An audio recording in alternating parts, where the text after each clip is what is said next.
Laura Burns, Head of Terrorism Research at George Washington University's Program on Extremism. And we are back today for episode 24 in our series, Intifada, Hamas in the U.S.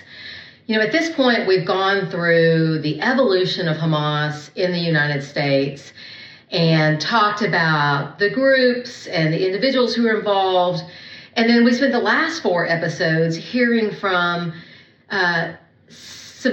citizens of Israel who were witnesses or victims or survivors of the Hamas atrocities of October 7th. And we've seen the faces of the babies and the women and the children who were viciously tortured and burned and kidnapped and murdered during that attack. Yet individuals and entities that we've discussed in this podcast have repackaged that terror attack and claim it was legitimate resistance and self-defense because Israel is an occupying power. They and others have justified the atrocities by framing them in false words and narratives that appeal to Americans, just as the U.S.-based Hamas leaders discussed they needed to do in the 1993 Philadelphia meeting. In the aftermath of the attacks, there was open support, broad support for the terror attacks. And, it's scary how that has kind of permeated our society. And I want us to take a minute and just look at what one community leader in Kansas City had to say about the attacks. When you look at what happened on October 7th, amazing. It is shocking to the entire world. Nobody believes or understands or can comprehend what happened until this moment. When a few people from the Islamic resistance defeated the biggest army in the area to cross and kill many and capture many. That's a miracle. Now, let's also take a look at, we've talked a lot about CARE. And I would like us to look at what the CARE California director, Hussam Alouche, said about the October 7th attacks, characterizing them again, that same false narrative, as self-defense. The myth or the claim, Israel has the right to defend itself. No. An occupier never has the right to defend itself. The only one who has the right to defend themselves are the occupied. In this case, the Palestinian people. It is extremely important to keep that in mind. Don't get into the corner. So, well, Israel was attacked. Israel should be attacked. And then similarly, and we've seen this video before, if you've been with us in this podcast, is the CARE National Executive Director's comments about the events of October 7th and his characterization of them as self-defense and noting that he was happy about what happened. Let's rewatch that. The people of Gaza only decided to break the siege, the walls of the concentration camp on October 7th. And yes, I was happy to see people breaking the siege and throwing down the shackles of their own land and walk free into their lands that they were not allowed to walk in. And yes, the people of Gaza have the right to self-defense, have the right to defend themselves. And yes, Israel as an occupying power does not have that right to self-defense. And in the aftermath of the attacks, protests appeared pretty quickly on our streets and then on our campuses, protests in favor of what happened during that attack, and signs saying resistance by any means necessary. And, while some people involved in these protests and these rallies certainly have no idea what that means, resistance by any means necessary is advocacy and justification of murder, rape, torture, and any other means Hamas, a terrorist organization, its allies and its proxies want to use to further its agenda. That's a scary thing. Palestine! Normalize the Intifada! Normalize it, and we will free Palestine! Within our lifetime! Within our lifetime! 1, 2, 3, 4! 1, 2, 3, 4! Occupation no more! Occupation! Palestine will be free! Palestine will be free! From the river to the sea! From the river to the sea! Chants for globalize the Intifada may be a mere chant to some who are following along in these protests and rallies, but those who understand what Intifada means in this particular context, in the context of Hamas, it is about violence, and it is about spreading violence beyond the Israeli borders. It is about violence being an acceptable solution to problems wherever you are on the globe. When we see footage of activity on a U.S. campus that says Al-Qassam's next target with an arrow, we should be paying attention. Al-Qassam is a reference to Hamas's military wing. That picture that you're seeing is a threatening image to the Jewish targets behind that slogan. I want us to take a minute to reflect back on kind of the similarities in what we're hearing on the streets here and what Hamas leaders abroad have been saying about the terror attacks, the need to continue, the need to commit jihad with weapons, the need to conduct another event like October 7th. And we're going to take a look at a couple of those leaders right now. One of whom is Khalid Mashal, about whom we've spoken at length during this series. وخسائر عدونا استراتيجية، هذه حقيقة. خسائرنا تكتيكية، آلام والموت شهادة. جبهة مقاومة شاركتنا مشكورة كما أشرت. اليوم مطلوب من قوى الأمة، بقية الأمة، أن تفعل أمرين: أن تفتح جبهات جديدة للمقاومة، هذا واجب الجهاد. والأمر الثاني أن نفتح جبهات أخرى على صعيد السياسة والقانون وملاحقة هذا الكيان على الساحة الدولية. الجهاد بالمال عظيم، لكنه لم يعد يكفي، ليس كافيا. نريد جهادا بالنفس والسلاح، وأن نفتح جبهات إضافية أخرى. هو يقاتلنا العدو في كل مكان، وعلينا أن نقاتله كما يقاتلنا. إسرائيل دولة لا مقام لها على أرضنا، إحنا الدولة لابد أن نزيلها، لأنه بالفعل هي تعتبر كارثة أمنية وعسكرية وسياسية للأمة العربية والإسلامية، يجب أن تنتهي. لذلك احنا لا نخجل من نقول ذلك بكل قوة، إنه إسرائيل لازم نأدبها، وحنأدبها مرة ثانية وثالثة، ومش هذا حتكون طوفان الأقصى أول مرة، لا، حتكون ثانية وثالثة ورابعة، لأنه احنا لدينا إصرار ولدينا قرار ولدينا إمكانيات أن نقاتل وأن نحارب. لكن كما قلت لك بدنا ندفع ثمن. نعم احنا مستعدين، معلش بدي أقول لك بشكل واضح، احنا اسمنا شعب الشهداء ونفخر أن نقدم شهداء. All of this rhetoric and the promotion of violence causes an atmosphere of fear and potential escalation of actual violence playing out on our streets, like events that we have seen recently.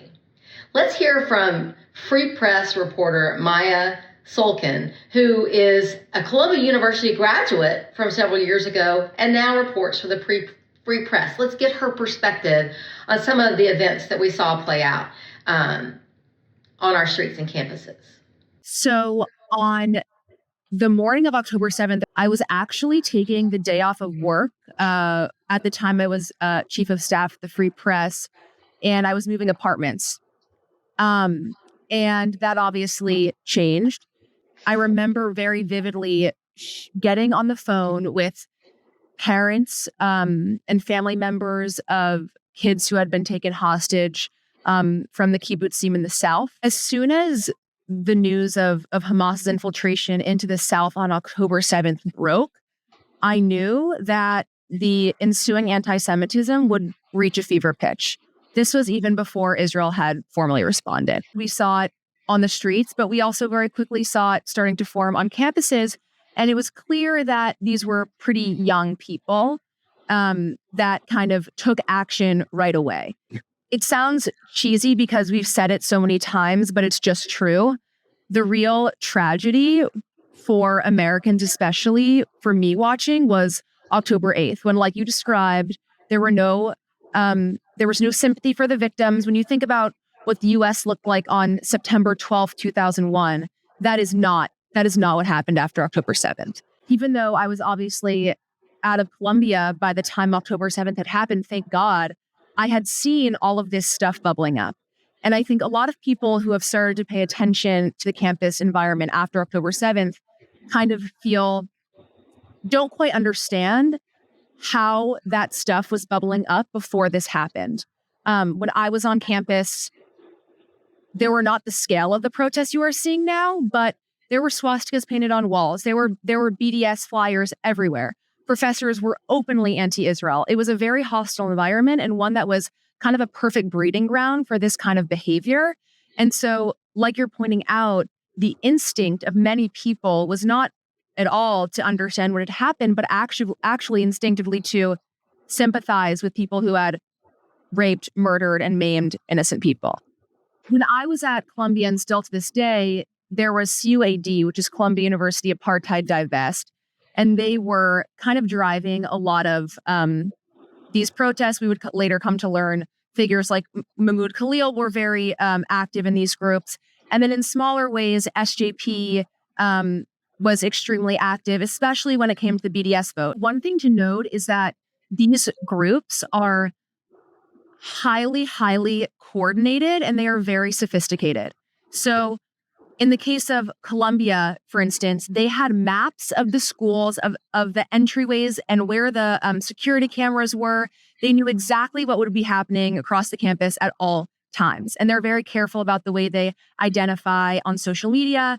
And also, these groups across different universities are talking to each other on encrypted channels like Signal or Telegram. And so one thing that became abundantly clear was that they are planning, they have a mission, and this is not some, there was this idea that was floated that was kind of like, this is just a phase of young people lashing out. But what became abundantly clear was that there was serious levels of high coordination. And I'm talking about handing out handbooks and pamphlets for people that were, became kind of faces of the movements at each of these schools to like change clothes in a certain hallway where there were no cameras in case you might be identified. So one thing that became abundantly clear across many university campuses, not just Columbia, was how seriously students took this, again, as we saw, to the point of ditching academics altogether, sitting in encampments, not going to classes that they're paying for. And so that movement completely took over what it meant to just be a student on an American campus. In my own reporting, a lot of the people that have joined these movements frankly did so because at first it was like, my friend is going and they asked me to go with them. And so I went. And there is also an immense social consequence to saying no, in that you have to have an opinion about this issue on campus because it will come up no matter what. And there is really only one correct and socially acceptable answer. And so I learned that, the hard way. These are all rooted in extremely anti-Western values, which again, as we spoke about earlier, goes back to what they're actually learning in the classroom. And for the most part, what they are not learning in the classroom is that despite all of its flaws, America is the best country on earth. We have liberties that none of these countries do. So that stuff kind of doesn't actually matter anymore because it's more about a virtue signal and a sense of belonging for people. There were flyers being passed out on campuses that in the corner, the label said like Hamas media outlet, basically. And yet no one really seems to be sounding the alarm or caring that much. Foreign donors have given more to U.S. universities in the last 4 years than they have in the last 40. So between like 21 and 2024, I think there's been $29 billion donated to U.S. universities. And where is that money coming from? Qatar and China. And so I think people also don't understand that this is not just there's one bad teacher or there's one bad faculty member who's not, taking anti-Semitism seriously enough. It's that there is a very coordinated, high-level threat that really should be considered a national security threat because they are targeting the most fertile young American minds, and it's working. a lot of my reporting, when I started reporting on campuses, it became really apparent that these 18-year-olds, these freshmen, did not get to college with a blank slate. The K through 12 curriculum in the US is also completely affected by this. They're slowly being taught that the West is bad. There are kindergartens in Brooklyn that have a world map that Israel is just not on. And so this fight is a really long one, and it's starting really from the time you enroll your kid in any form of education. And these statements were this, when we're talking about education of K through 12, let's go back to the 1993 Philadelphia meeting where leaders of the U.S.-based Hamas infrastructure, including the two co-founders of CARE, Nahad Awad and Omar Ahmad, talked about what they intended to do in K through 12 schools to ensure that people in the United States were anti-Semitic. Let's turn to retired FBI Special Agent Carrie Rifle, who now spends her days ensuring our students are safe in their learning environments across the country. Initially, I wasn't even looking to retire from the FBI. I was, eligible, but, hadn't really looked around. And then I had some colleagues that worked for SCN, Secure Community Network, and they kind of talked about how great a mission it is and how important it is and how the need to protect the Jewish community is so important right now. It always has been, but it's, hate crimes against the Jewish community continue to rise. And when the job for Hillel International came up, which is basically all, college spaces for Jewish students, Hillel itself, I think there's about 850 across the country. It sounded like a great opportunity. And so I'm like, oh, this is awesome. I'd love to contribute, give back to the community, continue to serve. I signed my contract with SCN, and 3 days later, October 7th happened. So everything on college campuses that I knew going into this job changed overnight with the attacks. It was just shocking. It was shocking to see it take hold on campuses across the country so quickly in what appeared to be such an organized fashion. October 7th was the middle of a semester, if you think about it, in our school year. And we had over 1,000 anti-Semitic incidents in that semester alone from October 7th until the end of the semester. So half the semester, that many incidents taking place. And some of the big ones were assaults. Our Jewish students were physically getting assaulted. Approximately 27 assaults just in that, second half of that semester, right after October 7th. The other things were, hate speech, vandalism, protests, marches, all of that happened pretty much immediately right after the attack started. The primary one would be SJP, Students Justice for Palestine. Definitely, I would say the leading group on campus that was organizing, that was posting on social media, that was kind of behind the protests and whatnot. So they have been and continue to be a very active group leading this effort. The organizational ability of SJP didn't become clear until I would say the spring. And I'm talking from a national perspective. Within a week, we saw an 800% increase in the encampments across the country. And what was kind of concerning, or very concerning, I would say, is the organizational ability in the sense that these students all had very nice equipment for camping outside, for being like the tents were brand new. If you look at photos from across the country, it looked very uniform, very, organized. And we did learn that there was a lot of organization that came with that. In addition to the encampments, we started to see like these groups start to block pathways, like not allow students to get from one place to another. We also started to see building takeovers. Literally, these students would go inside buildings. They would, graffiti the walls, cause damage, lock the doors. Our campus safety and public safety, are not equipped to manage large scale group activity like that. And so there wasn't a lot that could be done in the moment with like the building takeovers. Every single school, college or university has a code of conduct, and the encampments violated those code of conducts. But there were some schools that were not ready or in the right position to actually enforce those code of conducts. And that allowed those encampments to take hold and stay longer, which then empowered the student groups even more and gave them more traction because there wasn't any accountability. Unfortunately, fall of 2024 has been the worst semester of all of them since October 7th. So we had 1,100 anti-Semitic incidents that semester, and we started to see that big push of BDS, boycott, divest, and sanction, started to become a very common thing on our college campuses, adding more fuel to that. Like it's like anytime they could find something new to fight for, meaning groups like SJP, student groups and whatnot, they would push that direction. Students were actually getting arrested. Some students were getting suspended. Some were getting expelled.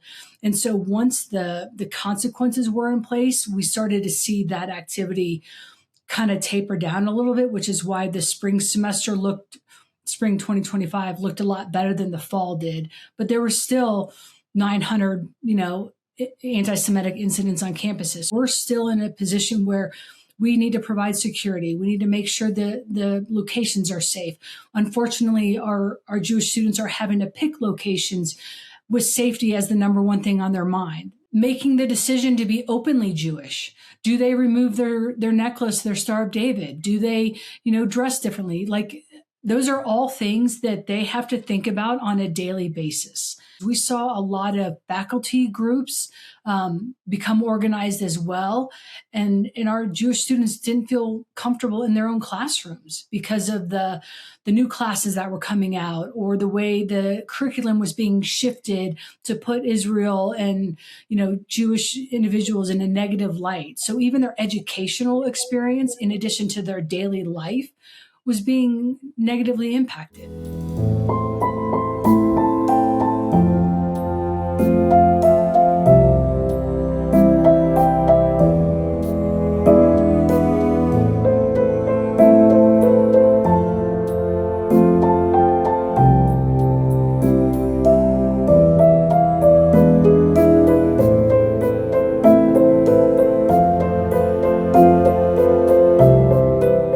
So I think it's important, when we're looking at the rhetoric from abroad, the rhetoric from foreign actors, the rhetoric from terrorist organizations, and the rhetoric from groups here that praise terror, that this is not just about Israel. This is not just about Zionists. This is not just about the Jewish people. Remember that explanatory memorandum that we consulted and looked at in a couple of episodes ago, where that explained the Muslim Brotherhood's strategy in the West in the early 1990s, which was destroying our democracy from within? Well, one of the leaders of the Muslim Brotherhood in the United States at the time, is a man we've talked about before, is Tariq Swaydan. He was a senior leader in the U.S. Muslim Brotherhood when that strategy was put in place. He is abroad at this point, but let's take a listen to what Swaydan says about the terror attacks of October 7th. And then I would like to hear what he says about what he's been up to. فتاة في إسرائيل لا يوجد لا يوجد مدني شاب أو فتاة هي أسر نساء طبعا أسر نساء فهؤلاء مجرمين ويستحقوا القتل لأنهم جاءوا واغتصبوا الأرض أولا هذا لوحدها يستحق عليها القتل وإخراجهم بالقوة لا يوجد فتاة إسرائيلية بريئة لا يوجد إلا المعوض.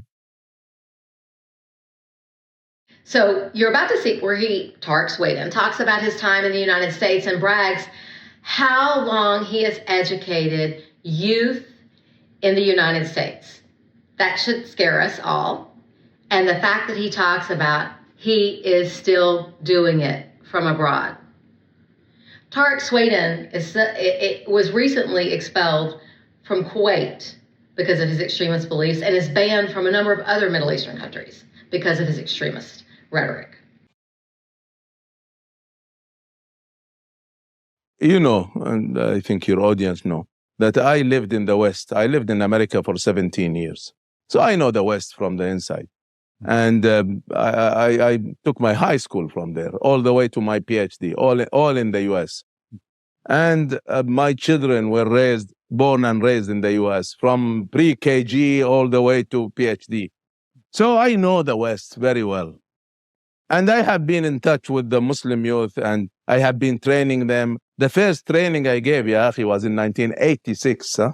So I have been and still in touch with them. Wallahi, ya akhi, after 50 years in da'wah, wallahi, I'm swearing by Allah. Wallahi, alladhi la ilaha illahu. I have not seen a better Muslim youth generation than the present one. And I have trained the youth from the East and the West. Ya akhi, for example, I do a leadership training in Istanbul every year for about 130 young men and women that we choose from all over the world, usually from 30 countries in the world. Every year, year after year, the best among them are the youth that are coming from the West. So your youth have the two powers in their hand.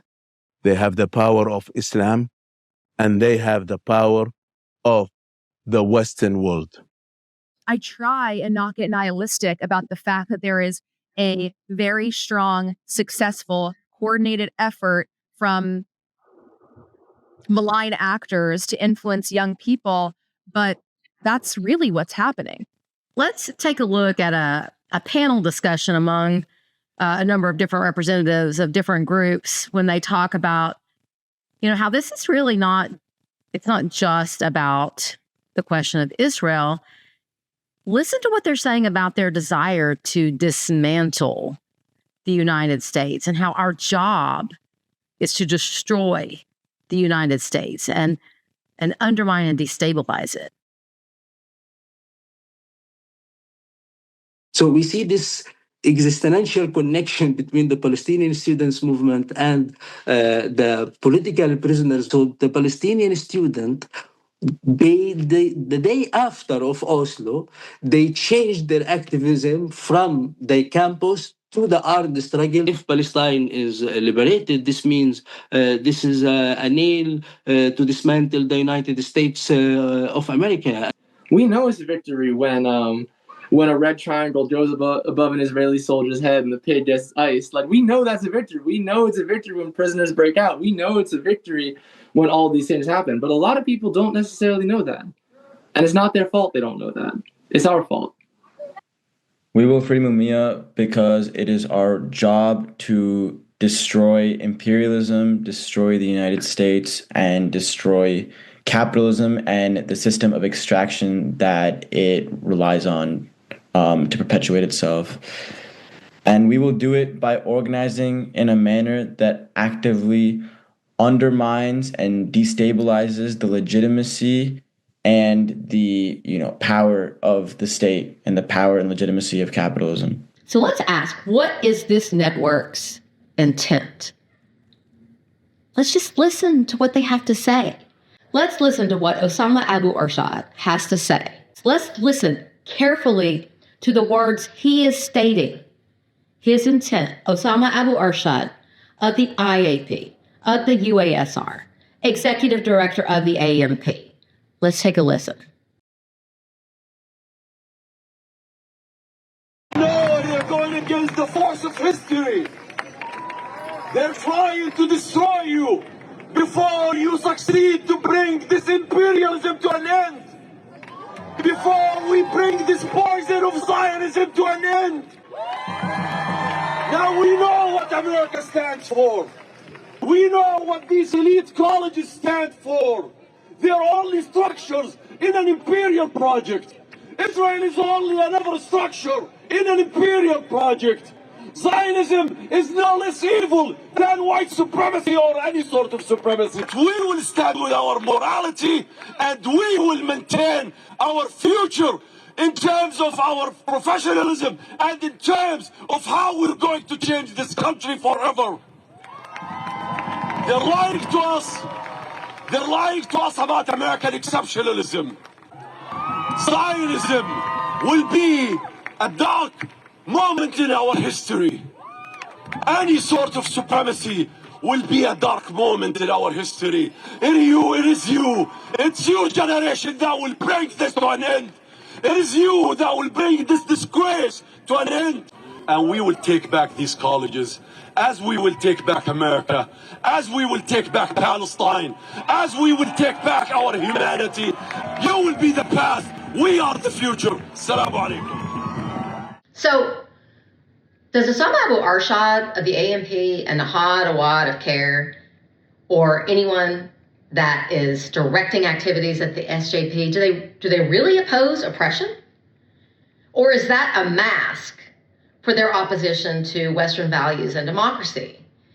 The people of Iran are currently rising up against one of the most oppressive regimes in the world, but it's an Islamist regime.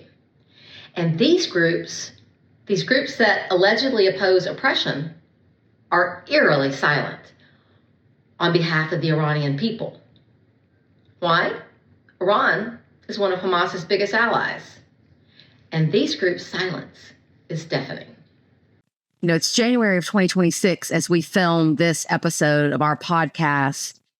And right now, and over the past several weeks, we've seen one of the largest uprisings in Iran by the Iranian people opposing the oppressive Islamist regime.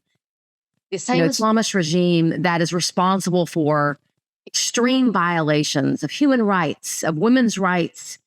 And yet on the streets of the United States today, we see very little protesting in favor of the Iranian people who are opposing oppression. These groups who have, over the last 2 years since October 7th, marched on streets and campuses opposing quote unquote oppression, are silent. If you call yourself a social justice warrior and you do not care about the fact that women are not allowed to dress how they want to dress, are basically treated as property, do not have the same rights as their husbands or their sons, you're a coward. In the past week, there have been no protests at any of these schools standing with the people of Iran who are courageously standing up to a regime which, hates gay people, which hates women, where they have literally no rights, where they can't even afford milk or eggs, and no one has said anything. And yet these are the people who, if you do not agree with them, you're a fascist white colonizer.